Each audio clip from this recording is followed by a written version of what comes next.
हरे भरे जंगल के एक कोने में एक सुंदर फूलों से भरी वादी थी। इस वादी में कई तरह के कीट पतंगे रहते थे, जिनमें से तीन सबसे खास थे।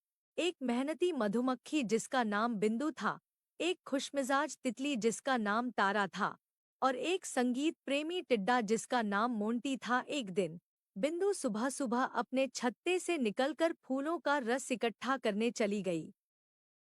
तारा अपने रंग-बिरंगे पंख फैलाकर फूलों पर मंडरा रही थी, और मोंटी एक पत्ते पर बैठा अपनी सुरीली आवाज में गाना गा रहा था। तीनों की मुलाकात एक बड़े गुलाब के फूल के पास हुई। बिंदु ने तारा और मोंटी को देखा और कहा, तारा, मोंटी, क्यों न आज हम तीनों मिलकर कुछ नया करें? मैंने सुना है कि इस वादी के पार एक रहस्यमय बगीचा है, जहाँ के फूल बहुत ही अनोखे और मीठे होते हैं। तारा ने अपने पंख फड़फड़ाते हुए कहा, वाह, यह तो मजेदार होगा, चलो चलते हैं। मोंटी ने भी उत्साहित होकर कहा, मेरा गाना उस बगीचे में और भी सुरीला लगेगा, चलो चलते हैं। तीनों ने मिलकर उस बगीचे की ओर उड़ान भरी। रास्ते में उन्हें कई तरह की बाधाओं का सामना करना पड़ा। कभी घने पेड़, कभी तेज हवा, और कभी-कभी डरावने पक्षी, लेकिन तीनों ने मिलकर एक दूसरे का साथ दिया और सभी बाधाओं को पार कर लिया। आखिरकार वे उस रहस्यमय बगीचे में पहुंचे। बगीचा वाकई में अद्भुत था। वहां के फूल न केवल सुंदर थे, बल्कि उनमें से एक मीठी खुशबू भी आ रही थी। बिंदु ने तुरंत फूलों का रस इकट्ठा करना शुरू किया।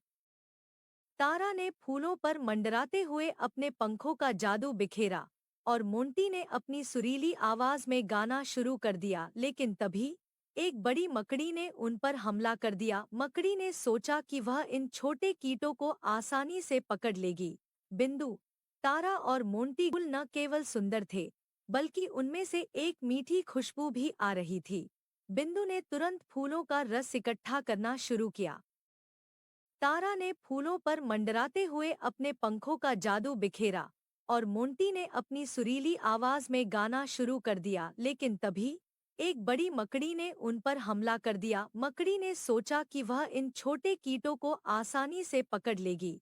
बिंदु, तारा और मोंटी घबरा गए, लेकिन उन्होंने हार नहीं मानी। बिंदु ने अपने छोटे पंखों से मकड़ी पर वार किया। तारा ने अपने पंखों से धूल उड़ाई, जिससे मकड़ी को कुछ दिखाई नहीं दिया, और मोंटी ने अपनी तेज आवाज में गाना गाकर मकड़ी को विचलित कर दिया। तीनों ने मिलकर मकड़ी को भगा दिया और राहत की सांस ली। उन्होंने एक दूसरे को धन्यवाद दिया और खुशी-खुशी अपने काम में वापस लग गए। बिंदु ने सबसे मीठा रस इकट्ठा किया। तारा ने अपने पंखों से फूलों का पराग फैलाया, और मोंटी ने अपनी सुरीली आवाज से पूरे बगीचे को मंत्रमुग्ध कर दिया। शाम होने पर तीनों वापस अपने घर लौटे। रास्ते में उन्होंने अपनी साहसिक यात्रा के बारे में बातें की और महसूस किया कि एकता और मित्रता से वे किसी भी चुनौती का सामना कर सकते हैं। बिंदु, तारा और मोंटी ने अपनी इस यात्रा से न केवल अनोखा अनुभव प्राप्त किया, बल्कि एक दूसरे के प्रति सम्मान और प्यार भी बढ़ाया। इस प्रकार तीनों मित्रों ने यह साबित किया कि जब हम मिलकर काम करते हैं, तो कोई भी मुश्किल हमें रोक नहीं सकती। उनकी दोस्ती और साहस की यह कहानी जंगल के हर कोने में गूंजने लगी, और वे सबके लिए प्रेरणा बन गए।